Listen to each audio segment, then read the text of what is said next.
చిన్న ప్రార్థన చేసుకుందామండి. దయామేడమైన తండ్రి, ఉదయకాలమందు మీ పరిశుద్ధమైనటువంటి సన్నిధిలోనికి మేము వచ్చి మీ వాక్యమును ధ్యానించుకొనుటకు వేచి ఉంటుండగా ప్రవ్వా, మీ వాక్యము నుండి మాకు కావలసినటువంటి సత్యములను బయలుపరచండి. మీ వాక్యపు వెలుగులో మా యొక్క హృదయములను మేము సరిచూసుకొని ప్రవ్వా, మా హృదయాంతరంగంలో ఉన్నటువంటి సరికానటువంటి ప్రతి ఒక్క తలంపును, ఆలోచనను విడిచినటువంటి వారమై మమ్ములను మేము సరిచేసుకొనుచు వెలుగు సంబంధమై జీవించగలుగునట్లుగా మీ యొక్క సహాయమును మాకు అనుగ్రహించండి. క్రీస్తు నామమున వేడుకొంచున్నాం తండ్రి, ఆమేన్. ప్రభునందు ప్రియులారా, మీరంతా ఎలా ఉన్నారు? దేవుని కృపను బట్టి మీరంతా కూడా బాగున్నారని అనుకుంటున్నాను. నేను కూడా మీ ప్రార్థనలను బట్టి, దేవుని కృపను బట్టి బాగానే ఉన్నాను.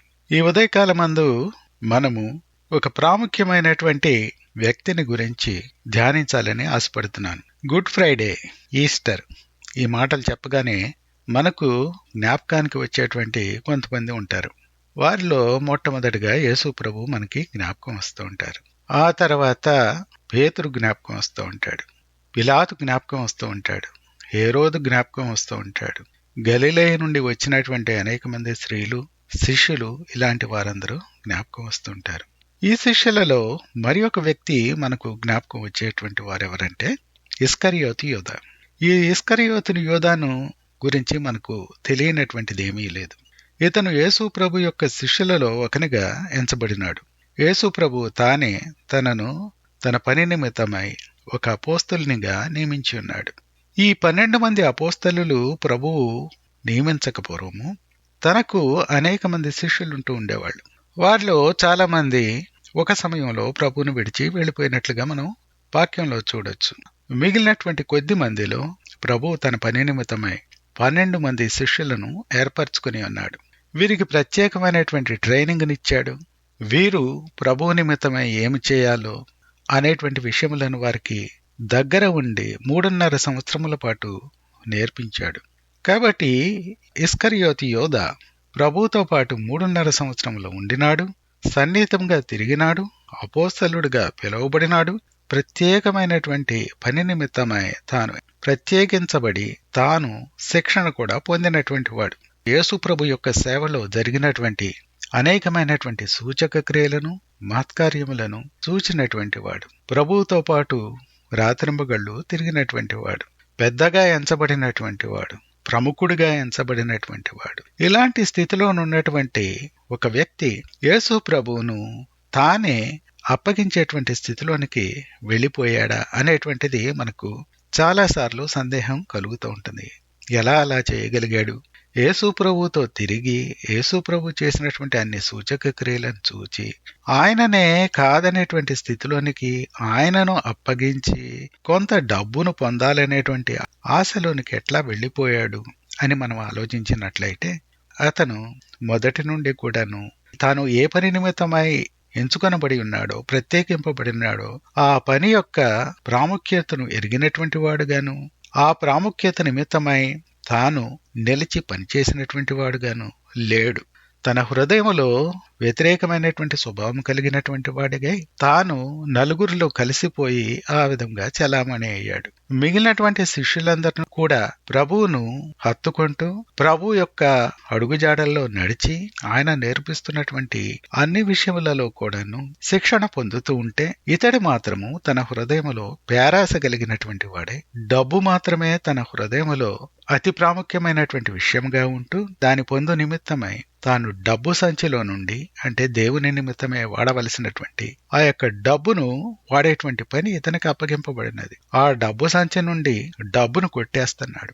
ఏమిట్రా ఇది? దేవుని యొక్క డబ్బు కదా, ఇది దేవుని పని నిమిత్తమై వాడవలసినది కదా అనేటువంటి ఆ యొక్క విచక్షణ లేకుండా దేవుని యొక్క డబ్బును సహితము దొంగిలించేటువంటి స్థితిలో తాను ఉన్నాడు. కాబట్టి తనలో సరైనటువంటి ప్రభు పట్ల ప్రేమ ఉన్నట్లుగా మనము చూడము. అదే విధంగా బీదలకు నిమిత్తమై వాడవలసినటువంటి కొంత ద్రవ్యం కూడా అతను హ్యాండిల్ చేస్తూ ఉండేవాడు. ఈ ద్రవ్యమును కూడా అతను ఇష్టానుసారంగా వాడేస్తూ ఉండేవాడు. డబ్బు అనేటువంటిది ప్రతి చెడుతనమునకు మూల బిందువుగా ఉంటుందని దేవుని వాక్యము మనకు సెలవిస్తూ ఉన్నది. ఇదే విషయము మనము ఇస్కరియోతు యోధా యొక్క విషయములో అక్షరాలా జరుగుతున్నట్లుగా మనం చూడవచ్చు. అతను పేరాస కలిగిన వాడు, డబ్బును ఆశించినటువంటి వాడు, డబ్బు నిమిత్తమై తను ఏ పని అయినా చేయగలడు, ఏ హీనమైనటువంటి కార్యమైనా చేయుటకు తాను ఏ విధమైనటువంటి వేషమైనా వేయగలడు, తాను ఎంతమందితోనైనా కలిసిపోయి నటించగలిగినటువంటి వాడుగా తన యొక్క బ్రతుకంతా కూడా కొనసాగినట్లుగా మనం చూస్తున్నాము.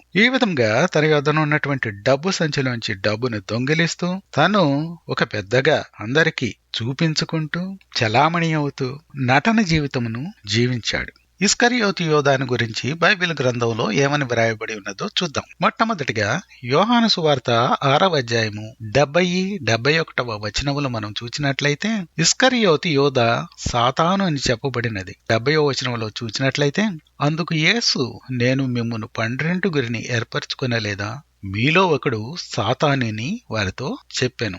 71వ వచనములో, సీమోను ఇస్కరియోతు కుమారుడైన యోధా 12 మందిలో ఒకడై ఉండి ఆయనను అప్పగింపబోచుండెను గనుక వాని గురిచియే ఆయన ఈ మాట చెప్పెను.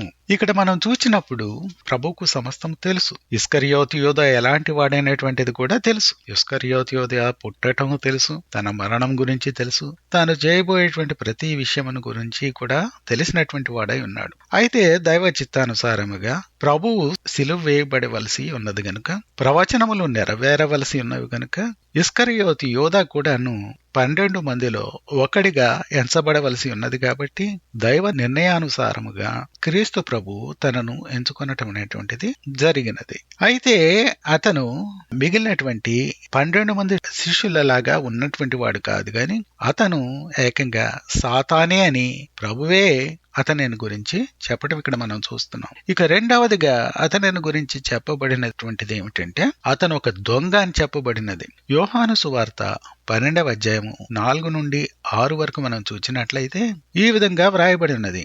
ఈ అత్తరెందుకు 300 దేనారములకు అమ్మి బీదలకు ఇయ్యలేదనెను. ఈ మాట ఇస్కరియోతు యోధా చెప్తున్నాడు. వాడిలాగు చెప్పినది బీదల మీద శ్రద్ధ కలిగి కాదు గాని వాడు దొంగయ్య అయ్యుండి తన దగ్గర డబ్బు సంచి ఉండినందున అందులో వేయబడినది దొంగిలించుచు వచ్చెను కనుక అలాగూ చెప్పాను. ఇక్కడ మనం చూసినట్లయితే తాను దొంగతనం చేస్తున్నట్లుగా ఏకంగా దేవుని యొక్క డబ్బు సంచి నుండే తాను డబ్బును దొంగిలిస్తూ ఉన్నట్లుగా మనకు తెలుస్తూ ఉన్నది. అదే విధంగా తన వద్ద బీదల కొరకు హ్యాండిల్ చేయవలసినటువంటి మనీ కూడా కొంత ఉండేది, అది కూడా దొంగిలిస్తూ ఉండేవాడు. ఈ దొంగతనం అనేటువంటిది ఎవరికైనా బుద్ధి ఉన్నట్లయితే, దొంగిలించే బుద్ధి ఉన్నట్లయితే అది ఎక్కడిది ఎవరిది అనేటువంటిది ఆలోచించకుండా సాధ్యమైనప్పుడల్లా, అవకాశం ఉన్నప్పుడల్లా, వీలు దొరికినప్పుడల్లా ఏ డబ్బు నుండి అయినా సరే, ఎక్కడి నుండి అయినా సరే, ఎంత మొత్తంలోదైనా సరే దొంగిలించటం అనేటువంటిది జరుగుతూ ఉంటుంది.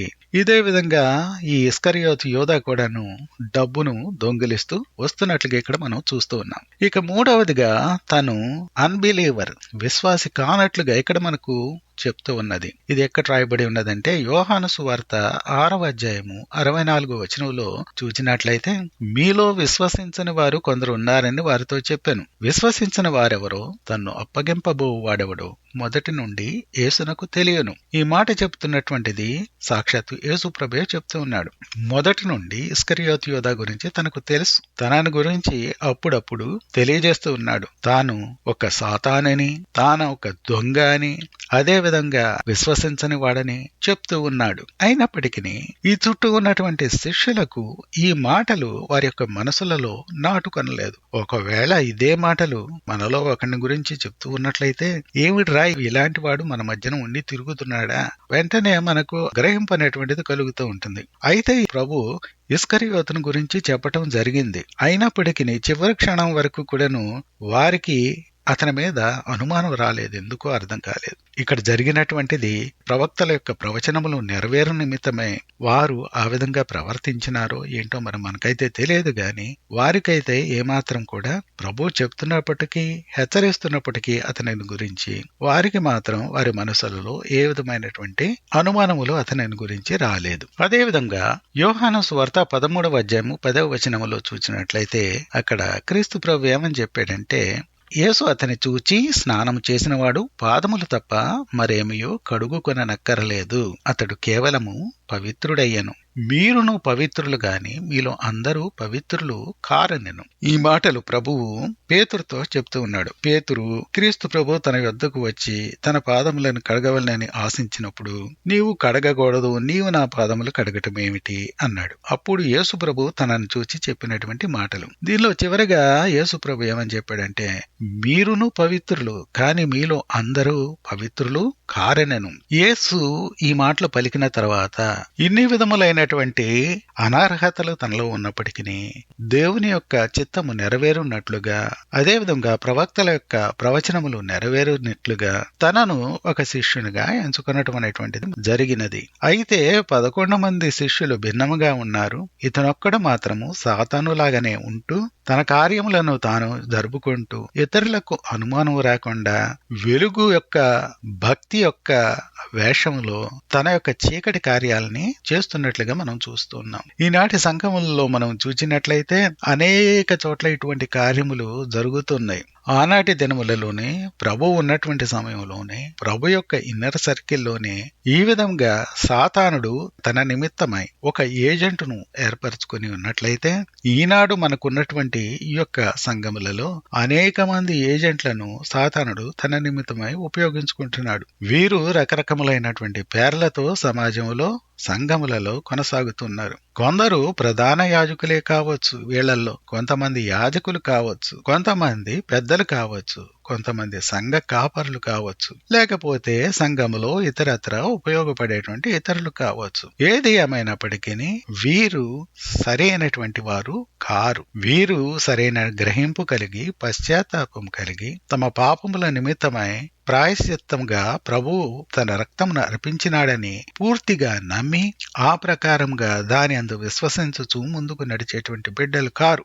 వీరికి కేవలము ఆ పొజిషన్ మాత్రము ఇవ్వబడినది. ఆ పొజిషన్ ను అడ్డు పెట్టుకుంటూ తమ చీకటి కార్యములను హృదయాంతరంగములో ఉంచుకుని వారి యొక్క స్వార్థ ప్రయోజనములను పొందే నిమిత్తమై ఈ పనులు చేసేటువంటి వారు అనేక మంది ఉంటూ ఉన్నారు. వీరికి హృదయంలో తెలుసు తామే బుద్ధిహీనులని, తాము ఉన్నటువంటిది సరి అయినటువంటి పరిస్థితిలో లేరని తెలుసు. అయితే ఉపవాస ప్రార్థనలకు వస్తూనే ఉంటారు, ప్రార్థనలకు అటెండ్ అవుతానే ఉంటారు, అన్ని రకములైనటువంటి ఇతరితర కార్యక్రమములలో సంఘ పరిచర్యలో పాల్గొంటూనే ఉంటారు.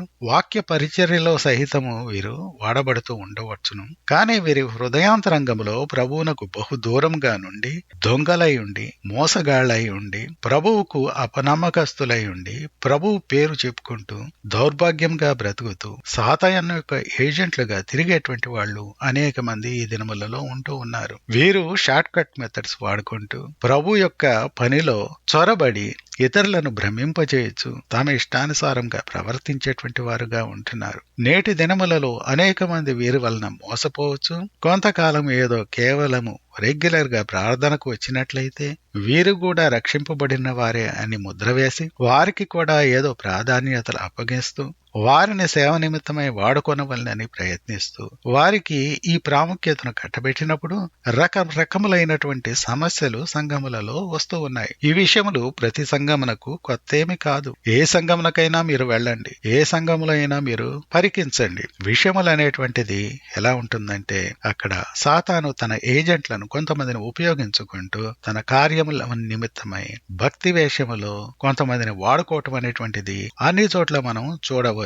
ఇది పోవాలి అని అంటే మనము ఎప్పుడును మెళకుగా ఉండి ప్రార్థన చేసేటువంటి వాళ్ళంగా ఉండాలి. పైనుండి వచ్చేటువంటి ఆ యొక్క జ్ఞానము మనలో ఉండి ఉంటే గాని, పెద్దలైనటువంటి వారికి, ప్రధానమైనటువంటి బాధ్యతలు కలిగినటువంటి వారికి, యాజకులకు, వీరందరూ ప్రార్థనా పరులై ఆత్మీయ జ్ఞానమును కలిగి ఉన్నటువంటి వారైతేనే తప్ప వీరికి ఏ మాత్రమును ఇలాంటి విషయములను తెలుసుకొనగలిగినటువంటి శక్తి గాని సామర్థ్యం గాని ఉండవు. అనేక మంది ఇలాంటి వారందరూ గ్రుడ్డివారైపోతూ ఆత్మీయంగా గ్రుడ్డితనములోనికి వెళ్లిపోయి ప్రతి ఒక్కరికి ఏదో ఒకటి కట్టబెట్టాలని, ప్రతి ఒక్కరిని ఏదో తృప్తిపరచాలని, ప్రతి ఒక్కరికి ఏదో ఒక చిన్న చిన్న పదవిను లేకపోతే మరి యొక్క విధముగా సేవలో వాడుకుంటూ వీరిని తృప్తిపరచాలని చూచేటువంటి బుద్ధిహీనులు బయలుదేరుతున్నారు. ఈ విధంగా సంఘం అనేటువంటిది నానాటికి ఎట్లా అయిపోతున్నదంటే అడుగడుగు దిగజారిపోవచ్చు, క్రిందకు పడిపోయేటువంటి స్థితిలోనికి వెళ్లిపోతూ ఉన్నది. ఈ విషయంలో మనం కండ్లు తెరచి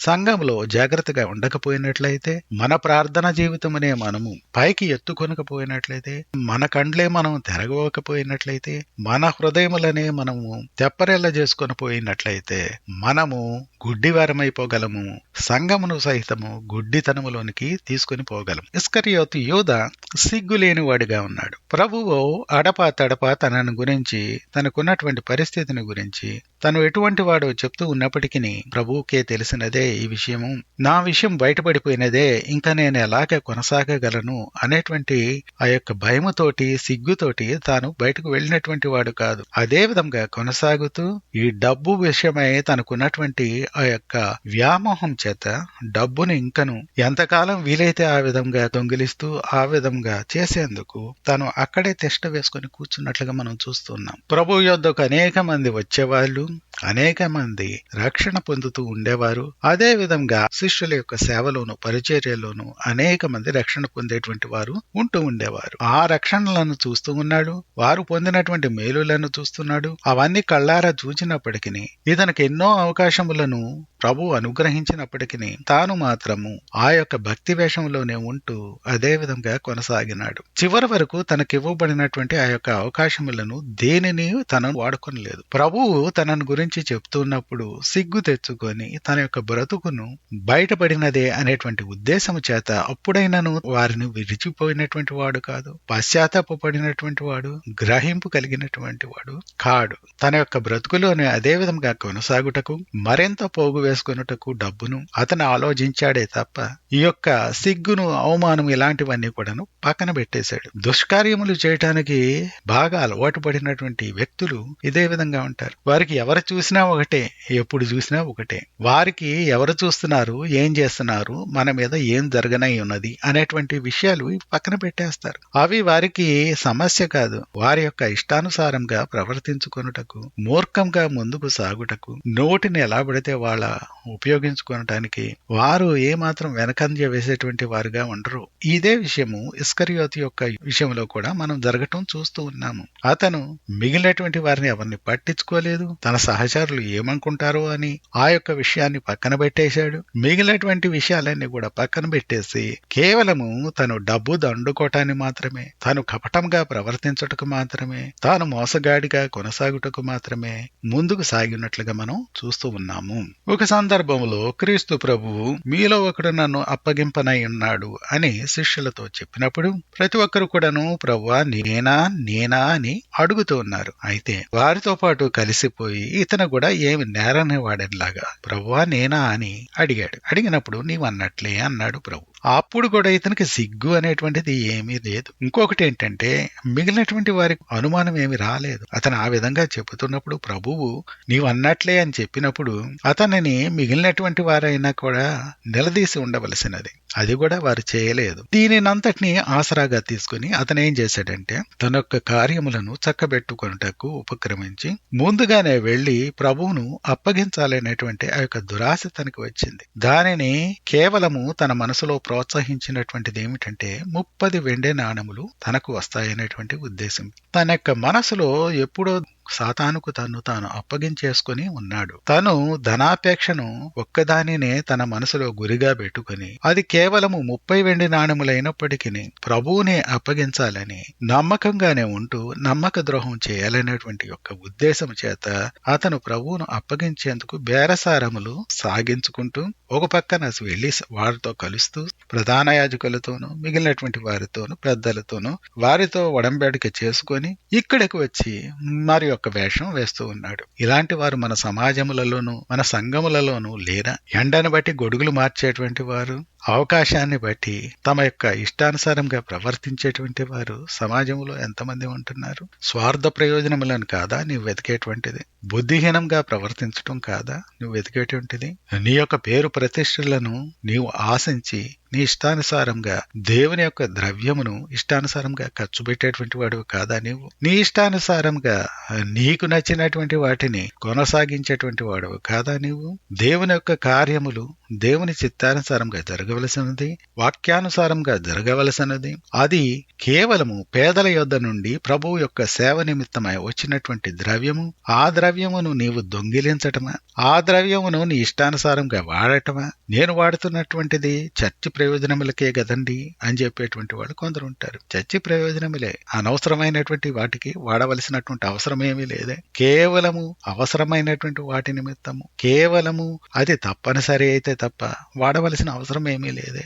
దీనిలో నీ యొక్క ఉద్దేశము నీ పేరు ప్రఖ్యాతులు కాదా? ఇవన్నీ కూడా ప్రభువుకు తెలుసు.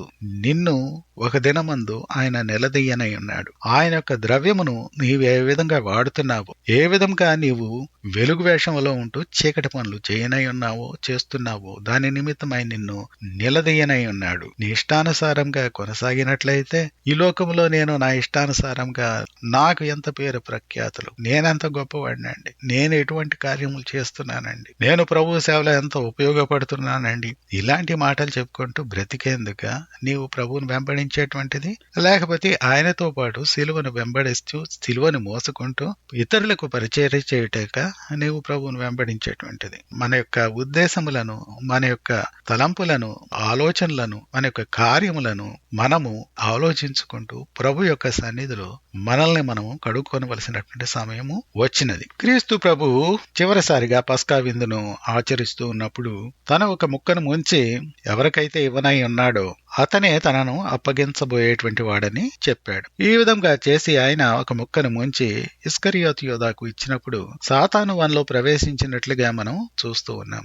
ఎన్నో అవకాశములు తనకు ఇవ్వబడినప్పటికీ వాటి నుండి కాలు వెనుకకు తీసుకునేటువంటి ఆ యొక్క ప్రయత్నం చేయకుండా తనను తాను అప్పగించుకుంటూ వేషధరణ బ్రతుకుచోటి ప్రభువా నేనేనా అని అడుగుతూ కపటం ప్రదర్శిస్తూ వేషధారణ చూపిస్తూ ఈ విధంగా బ్రతికినప్పుడు ప్రభువు తనకు ఒక చివరి ముక్కను ఇచ్చి తనను వదిలించుకున్నాడు.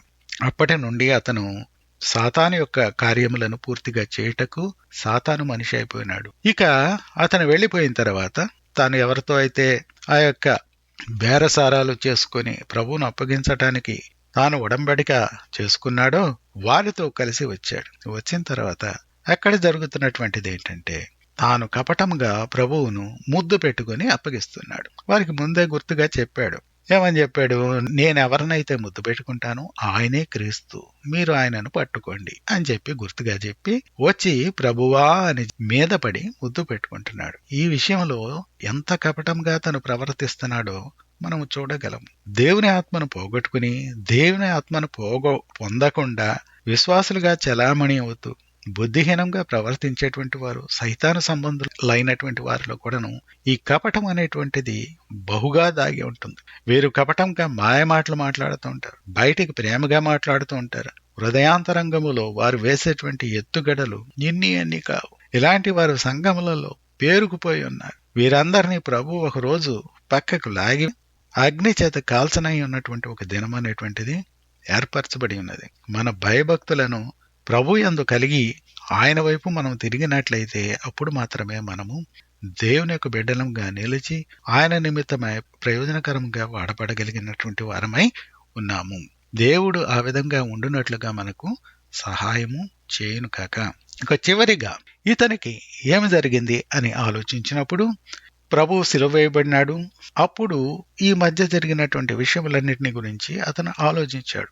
ఏమిటి అని ఆలోచించినప్పుడు అతను ఎందుకో కలత చెందాడు. తాను ఏమని అనుకుని ఉండవచ్చంటే ఆ 30 వెండి నాళములు తనకు రానై ఉన్నవని. అయితే ప్రభువు ఇన్ని గొప్ప కార్యములు చేసేటువంటి వాడు కాబట్టి మరణిస్తాడని, సిలువ వేయబడతాడని ఊహించి ఉండకపోవచ్చు. ఏది ఏమైనప్పటికీ సాతాను తనను వాడుకొని ఆ సమయంలో తాను తనకి విడిచిపెట్టి వేసినాడు. ఆ సమయంలో తనకి మానసికంగా కొంత కృంగినాడు. ఏంటి ఇలా జరిగింది అని చెప్పి. ఆ సమయంలో జరిగినటువంటిది ఏంటంటే ఆ 30 వెండి నాణములను తీసుకుని వెళ్లి ప్రధాన యాజకులకు తిరిగి ఇచ్చివేయటానికి చూపినప్పుడు వారు నీవే దాని పని చూసుకోవయ్యా, మాకు సంబంధం లేదు దాంతో అని చెప్పారు. కాబట్టి దానిని తీసుకుని వెళ్లి దేవాలయంలో విసిరివేసి ఆ తర్వాత తను వెళ్లిపోయి ఏ విధమైనటువంటి నిరీక్షణ లేనటువంటి వాడై తనను తాను ఉరిబెట్టుకుని చనిపోయినట్లుగా మనం చూస్తూ ఉన్నాం. సాతాను కూడా ఇలాంటి వారి విషయాల్లో చేసేటువంటిది ఇలాగే ఉంటుంది. వాడి పని నిమిత్తమై మొదటి నుండి నిన్ను ఉపయోగించుకుంటాడు. ఆ తర్వాత జరిగేటువంటిది ఏంటంటే నీకు నిన్నుగా విడిచిపెట్టి వేస్తాడు. నీకు అప్పుడు కొంత మనస్తాపన కలగవచ్చు, కానీ అప్పటికి టూ లేట్. ఆ ముందే నీకు రావలసినటువంటి మనస్తాపన ప్రభువు నీకు అవకాశములను అనుగ్రహించినప్పుడే వచ్చి నీవు పశ్చాత్తాపడినట్లయితే నువ్వు నీతిమంతుడుగా తీర్చబడగలిగి ఉండేవాడివేమో. అయితే ఈ సమయంలో అంతా చేసేసిన తర్వాత మానసికంగా నీవు అలా చేయటానికి నిన్ను నీవు అప్పగించుకొని విల్ఫుల్ గా అలా ప్రవర్తించిన తర్వాత ఆ ప్రభు యొక్క సమయము అయిపోయిన తర్వాత నీకు క్షమాపణ అనేటువంటిది ఉండదు. నీవు దేవుని నుండి దూరంగా వెళ్ళిపోతూ స్వార్థప్రియుడు అయ్యి నీ యొక్క బుద్ధిహీనత చొప్పున పరుగులెత్తేటువంటి వాడవైనట్లయితే నీకు కూడా జరగనైనటువంటిది ఇదే అని నువ్వు జ్ఞాపకం చేసుకోనాలి. సాతానుడు నేను వాడుకుంటాడు. నువ్వు దేని నిమిత్తమై ప్రయాసపడినావు, దేని నిమిత్తమై పరుగులెత్తినావో, దేనిని నువ్వు అతిగా ప్రేమించి సంపాదించుకున్నావో అవన్నీ కూడాను నీవు అనుభవించకపోవడమే, నీవు వాటిని పొందకపోవడమే నిన్ను నిరీక్షణ లేనటువంటి వాడుగా చేసి నిష్ప్రయోజనమైనటువంటి స్థితిలో చచ్చేటువంటి వాడిగా చేయనై ఉన్నాడు. కాబట్టి ప్రభు నీకు అవకాశములు ఇచ్చినప్పుడు ఆ అవకాశములను వాడుకుంటూ ఆయన ఎంతో అత్యున్నతమైనటువంటి పదవిని నీకు అప్పగించినప్పుడు ఆ పదవిలో నీవు తగినటువంటి వాడుగా మిగిలినటువంటి వారితో కూడా ఉండవలసినటువంటి వాడువు. ఆ విధంగా నిన్ను నీవు సమర్పించుకోలేదు. మిగిలినటువంటి 11 మంది తమ యొక్క ట్రైనింగ్ లో ఉంటే ప్రభు యొద్ద నుండి నేర్చుకునటానికి, ఆయన యొక్క గద్దెంపులు వినటానికి, ఆయన యొద్ద నుండి కరెక్షన్స్ తీసుకోవటానికి వారు ఉపక్రమించిన సమయంలో ఇతను మాయవేషములను వేయటానికి, డబ్బును దొంగిలించటానికి, పేదలకు ఉపయోగించవలసినటువంటి డబ్బును తన ఇష్టానుసారంగా వాడటానికి, తన లగ్జరీస్ నిమిత్తము తన ఇష్టానుసారంగాను ఖర్చు పెట్టేందుకును తన ఇష్టానుసారంగా మనసును త్రిప్పుకొన్నటువంటి వాడై మిగిలిన వారితో తిరుగుతూ 3.5 సంవత్సరములు మభ్యపెడుతూ ప్రజలను ప్రతి ఒక్కరిని మిగిలినటువంటి శిష్యులను సహితము మభ్యపెడుతూ తన ఇష్టానుసారంగా ప్రవర్తించినాడు. చివరకు తనకు సంభవించినటువంటిది తను నిరీక్షణ లేనివాడుగా ఉరి పెట్టుకుని చనిపోవలసి వచ్చినది. ప్రభు తనను గురించి ఏమన్నాడంటే ఆ మనుషుడు పుట్టకుండా ఉండిన ఎడల అది అతనికి మేలు అని చెప్పాడు. అంటే ఎటువంటి శిక్ష అతని నిమిత్తమై కాచుకొని ఉన్నదో మీరు అర్థం చేసుకోనండి. దేవుడు నీకు ఇచ్చినటువంటి అవకాశములను నీ ఇష్టానుసారంగా వాడినట్లయితే, భయము లేకుండా నీవు తిరిగినట్లయితే ఇది దేవుని కార్యం అని, ఇది దేవుని డబ్బని, ఇది దేవుని చిత్తానుసారంగా నేను చేయవలసి ఉన్నదని కాకుండా నీ మనసు చొప్పున, నీ యొక్క అహంభావం చొప్పున, నీ అవివేకము చొప్పున ప్రవర్తించచ్చు పేదలకు పంచిపెట్టమని వచ్చినటువంటి డబ్బుని తీసుకుని నీ ఇష్టానుసారంగా ఇండ్లు భూములు కొనుక్కుంటూ నీ ఇష్టానుసారంగా తిరిగేటువంటి వాడుగాను, కార్లలో తిరుగుతూ లగ్జరీ కార్లు కొనుక్కుంటూ కారు అమ్మేసి కొత్త మోడల్ రాగానే మరి ఒక కారు కొంటూ ఈ విధంగా తిరిగేటువంటి బుద్ధిహీనుడమైనటువంటి నీకు దేవుడు నిన్ను నిలదీయనై అన్నాడు. నీవు దేవునికి భయపడినట్లయితే, నీ మోకాళ్ళు ఈ దినమందే వంచినట్లయితే దేవుని యొద్ద నీకు కృప దొరకనై ఉన్నదేమో. ఆ విధంగా తగ్గించుకునేలాగా దేవుడు మనకందరకు సహాయము చేయునుగాక. తలలు వంచండి, చిన్న ప్రార్థన చేసుకుందాం. దయామయుడైన తండ్రి, అతి ఉన్నతమైనటువంటి పొజిషన్లోనికి ప్రభువా నీవు యోధాను పిలిచి ఉన్నావు. అయితే తాను ఆ పనికి తగినటువంటి వాడు కాడు. అయినప్పటికీ నువ్వు అవకాశం ఇచ్చి ఉన్నావు తనను మార్చుకునేందుకు. అయినప్పటికీ తనకు సిగ్గు అనేటువంటిది లేకుండా మిగిలిన వారి వలె కనబడేందుకు మాయవేషమును వేసుకుంటూ తన ఇష్టానుసారంగా తిరిగినాడు. తన యొక్క దొంగతనములను కప్పిపెట్టుకొనుటకు, తన ఇష్టానుసారంగా ప్రవర్తించుటకు తను ఉపక్రమించినాడే గాని తనకివ్వబడిన అవకాశములను తను ఎన్నాడును వాడుకున్నటువంటి వాడు కాడు. అయితే చివరకు జరిగినటువంటిది తాను దేనినైతే ఆశించినాడో అది తన చేతికి వచ్చినది గాని తను పొందకముందే చనిపోవువాడిగా అయిపోయినాడు. ప్రవ్వా, పరిస్థితులు మాకును అదే విధముగా తటస్థించకముందు మా కండ్లను తెరవటం మాకు నేర్పించండి. క్రీస్తు నామమున వేడుకొంచున్నాము తండ్రి.